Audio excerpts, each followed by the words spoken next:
Už od malička som sa túžil stať kňazom a môj sen sa splnil. Dostal som dar viery, dar života. No najprv som si musel odniesť kríž života pozemského. Volám sa Titus Zeman a toto je môj príbeh.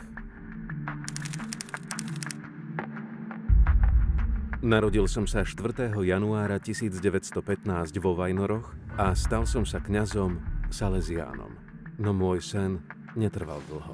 V roku 1950 sa komunistická strana Československá rozhodla násilne zrušiť všetky mužské a ženské kláštory. Kňazov, rehoľníkov a rehoľné sestry deportovali do rôznych táborov a zakázali im akúkoľvek náboženskú činnosť. V tú osudnú noc som nebol v kláštore, ale na fare v Šenkviciach, kde som pôsobil ako kaplán.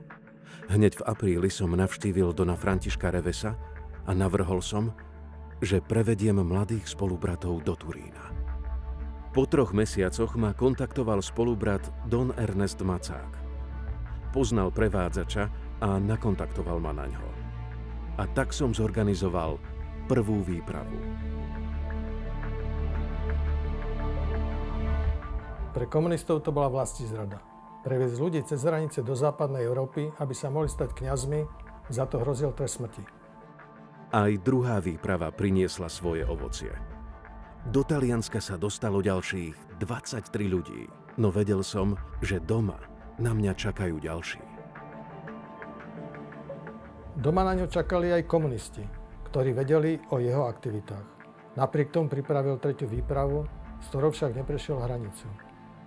Chytili ich 9., ale zatýkač vystavili až 16. apríla. Dňa 16.4.1951 bol v pohraničnom pásme Veľké Leváre zadržaný Titus Zeman. Ilegálne prepravoval do kapitalistických štátov osoby, hlavne kňazov Salesiánov. Chytili nás a označili za nepriateľov štátu. Mňa dokonca za vatikánskeho špióna. Zariadte i hneď vypočutie rímskokatolíckych duchovných v počte 16. Zvláštnu pozornosť venujte profesorovi Titusovi Zemanovi. Nasledovali 3 mesiace ťažkého mučenia vo vyšetrovacej väzbe. Bili nás do bezvedomia, zatvárali do samotky, psychicky týrali. Mne osobne zlomili nos, kľúčnu kosť a vyhrážali sa obesením.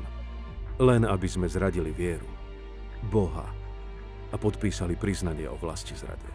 Čakal som trest smrti, no súd rozhodol inak a poslal nás všetkých na dlhé roky do väzenia. Ja ako organizátor výprav som dostal najtvrdší trest. Vymerali mi 25 rokov. Ilava, Mírov, Jáchymov, Leopoldov, Valdice. Väzenia a ťažké nútené práce.